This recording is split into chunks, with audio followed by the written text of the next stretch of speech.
Hello, hello, and welcome to the Hiram Connection with your host, Unique and Janice, where tonight we're going to be talking about colorism. Now, Janice, before we begin talking about tonight's subject, I want to share a transparent moment with our listening audience. Now, quite honestly, when my sister chose this topic, I was a little uncomfortable about it. Why? Because it is a controversial subject, even to date. And it, for me, brought back memories of some of the things that were said to me growing up. Comments like, just because you're light-skinned, you think you're better than me, don't you? Or, are you sure you're black? Because you have, such and such features.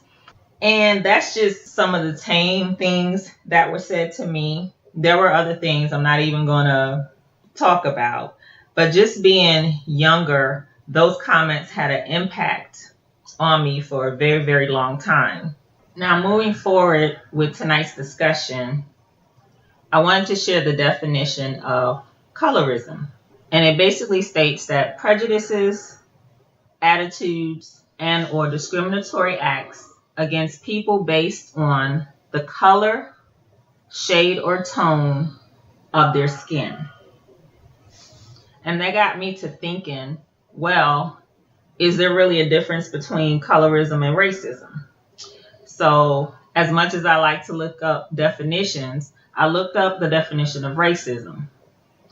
And that is defined as prejudiced attitudes and or discriminatory acts against people based on their actual or perceived racial status.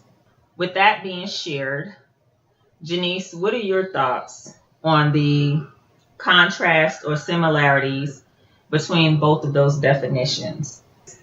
Well, honestly, I really believe that colorism and racism are two different things. They're two separate situations, two different conversations that can be talked about in depth for an extended period of time. Mm-hmm. Just to keep it simple, when it comes down to racism, it's one group that feels a superiority against another group when in reference to race, mm-hmm. i.e. racism. When we're talking about colorism, it's found in each racial group, and it deals with the hues and the shades, which you talked about earlier in your definition. Right. And then just specifically in reference to this topic, when it comes down to colorism, I'm going to be honest with you. Me and my sister are 5 years apart. Mm-hmm. That's no secret. But this is something that I didn't jot down, I didn't write down, because I wanted this to be as authentic, as my sister likes to say, just off the cuff. And it's something that I've dealt with in the past, especially when it came down to our family. Anybody who knows the Hiram Hallman clan, knows that we come in different shades, different sizes, different colors. It's crazy. We are like the international house of African Americans. So, just to be real, but you can always tell that we are a part of the same tribe. Right. But just for the longest time, especially when I was younger, before I had the self-confidence and the self-esteem that I have currently, in my younger days, I didn't like you. And I know my sister's looking at me right now like, what? Okay. But it wasn't because I didn't like the person that you were. Mm-hmm. I didn't like you because of how I felt with the comments that were coming from everybody else. Right. And the comments that was coming from everybody else, meaning family members, uncles, certain aunts, even from my own mother from time to time. And I don't think that was intentional. Mm-hmm. But because of the color of your skin, mm-hmm. because of your features, as you stated earlier, some of your European features, my sister has what my mom used to call a white person nose. Now, however you want to, it's transparency. Right. However that pictures or paints to you, her having longer hair, you having longer hair, or things of that nature. In my eyes, as being so young, that puts you on a pedestal, and not having anybody to explain that who I was sufficient or good enough, or just it was just I was good and I was fabulous just being who I was. There was always a comparison. Right. And at times that it made me envious when I was little, and that envy turned into jealousy, and that jealousy turned into anger. And it wasn't something that I understood then because I didn't have the tools to understand that. But then as I got older and realized that I was just fabulous and fly all in myself. Yes, you are. Then, but that's just that portion in which I believe that our family dealt with what was the quote unquote Caucasian standard of beauty, that paper bag method of what beauty is. Our nicknames growing up, which I'm sure that many African American families can deal with, is that since my sister's of lighter skin, she was called Reddy. They would call her, bring that red girl over here, and everything else of that nature. Stop shaking your head. It's true. I'm just saying, for me, and not to cut off your thought process, but the red, to me, if I'm looking at a crayon, I am nowhere near red. Okay, so let me just say that. Go ahead.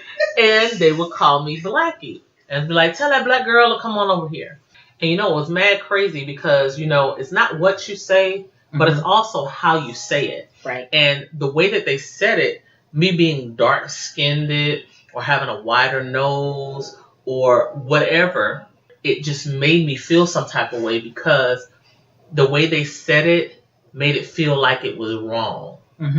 And not only that, we also had certain family members that would talk to me sideways about, oh, well, only if you were a little lighter or only if you let your hair grow. Because I remember there was times in which I remember when I first cut my hair. And when you had cut your hair, because I cut my hair because you cut your hair. And I remember that was right when you were going into the military. And you had came back after doing basic or something like that in the Navy. And Mom was like, why do you cut your hair, your pretty long hair for? And da-da-da-da-da. And then when I did it, it was like, well, why are you sitting up there? Because you look like a boy. And it was whatever. And you're shaking your head. My sister's sitting up here really shaking her head. But these were conversations that were held. Or not necessarily conversations, but one-way comments right. that was made. That made me feel some type of way. And made me look at the chick that's sitting to my right now like, well, what she got that's so special that I don't have. And it had absolutely nothing to do with my sister. It's just the environment that we grew up in. And that is all that everyone around us knew. Because growing up in the Bronx, it was never any issue. I never felt any type of way. Because we were around everybody who spoke every type of language that looked from different cultures. And that's just what it was. But it didn't become so prevalent of a shade issue or a feature issue or anything of that nature until we got down south, because it was just mad crazy to me. And so I love my sister. I always have. I just felt some type of way, being younger. And it was that insecurity of not knowing who I was, how I fit in. Just, that's the reality of it. Right. And I get that and I respect that. And it's just, but on the opposite coin of that, for me, I felt that way in reverse, because it was like, okay, they're always talking about light skinness or whatever. To me, I'm about as tan and, brown skin. There's people in our race that are way lighter than me. You know what I mean? So it's like, when you're saying light skin and, or when that was said, I'm like, okay, I'm not that light. It's like, yeah, okay, there may be a contrast between my sister and I, but, what are y'all talking about? And for me, I just could never grasp in my mind, because it's like, that's my baby sister. So it wasn't about whatever. I didn't care, whatever the case was we were two different shades, but heck, we had two parents that were two different shades. So I mean, real talk and stuff. So, it's like as I got older, sometimes it would cross my mind like, okay, well, why am I a little lighter than her? But then it's like when you look at our faces, there are features. You can tell yes, we are sisters. So I don't care about the shape of your nose or whatever the case is. That's just the way it went. Mommy, I ended up with her complexion. Daddy, you ended up with his complexion. And such is life. So it's just that, I don't know. That's just kind of it's a sticky subject, but unfortunately, it happened, and it still happens to this day. Right. Which I don't understand it with the 21st century, but it is a relevant issue. It is, and the crazy thing about it is, I now look at my baby, right? Mm-hmm. And I think I was kind of talking to you about it because I was just having a conversation with Brandon. And for those of you who don't know, my mom named my son, right? And my mom wanted me to have a girl. And I was just talking to like my mom could wield that and power that, right? But so I always told my mom, I said, the first child that I have, I want you to go ahead and name her or him, name it, whichever else. And so my mom has always said, well, when you have a girl, that's what she always said, when you have a girl, I want her to be named Brandy. And I was telling my sister, I don't know what I would do if I had a girl because I think I would lose my mind. And I say all of that to say this. I look at my son now, and one thing I said that when I became a parent, I would make sure that I would communicate to my child the importance of self-love, knowing who they are, knowing what they represent, whose they are, and who they represent, and to have the power for self-love and self-confidence. Well, if anybody know Brandon Hiram, they know that him is in love with some him. Yes, he is. And he is one of the most confident, self-assured young men that I know.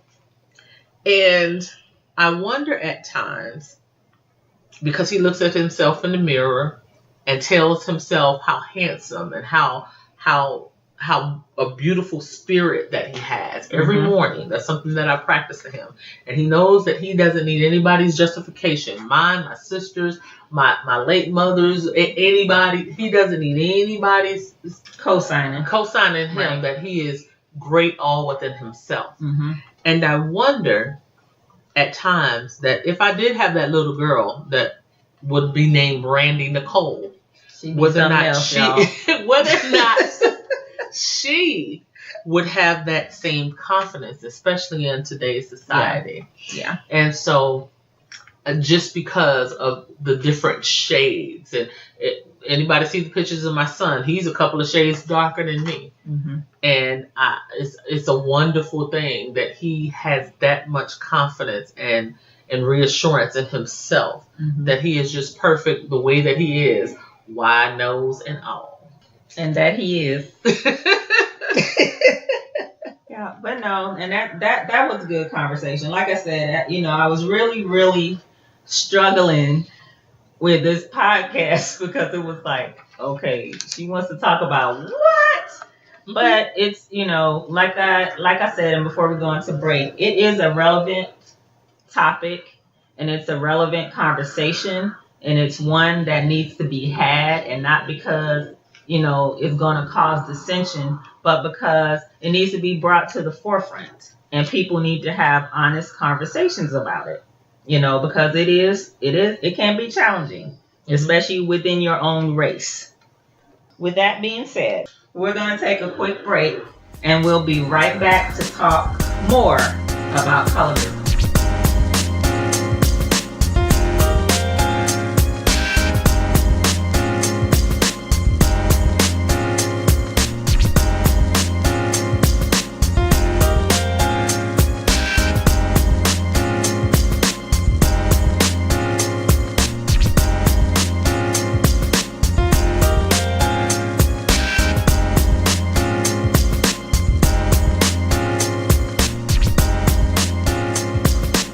Hello, hello, and welcome back to the second half of the Hiram Connection with your hosts, Unique and Janice, where tonight we're talking about colorism. Now, I know in the beginning, Unique, you said this was not a comfortable subject for you. Right. And I'm not going to let you off the hook that easy. Mm-hmm. You kind of talked about some feelings you may have had from the experiences that you have encountered. Mm-hmm. And with that being said, is there any situation that kind of really stood out to you in your life in which colorism, or you felt that colorism was a factor?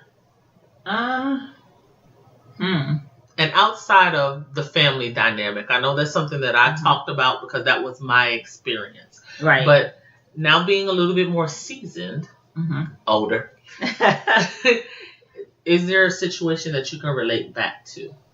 So I think digging into the vault, since I have to do that, and Janice has challenged me to do that, one real life experience that I can share, and I won't be specific about what entity, I won't go into all of that, but I'll say just being put in the position of being around a group of folks and being more accepted or getting more invites to events because those individuals felt like they could relate to me more because of the complexion of my skin versus someone that was of a little darker tone that they didn't necessarily feel should be invited to party or event or whatever social gathering, it may have been. And thinking back now, being here in the present and thinking back to then and then just really looking at it clearly, I think colorism played a lot into the fact that I probably got more invites to go to select places or to be integrated into certain events because of my skin color. I don't think that should have been the case, but that was the reality of the situation or situations back then. So for me, I think that would be a prime example of where colorism played a very relevant part of experiencing that prejudice type of behavior. So Unique, my question to you is this. What is it that you think that we as a society, or just as a human race, can do within our cultures to help combat colorism? Simply, I think one of the most important things that we could do is just to have a candid conversation about it. Especially within our communities, because it's not necessarily, as you talked about earlier, it's not one race against another race issue.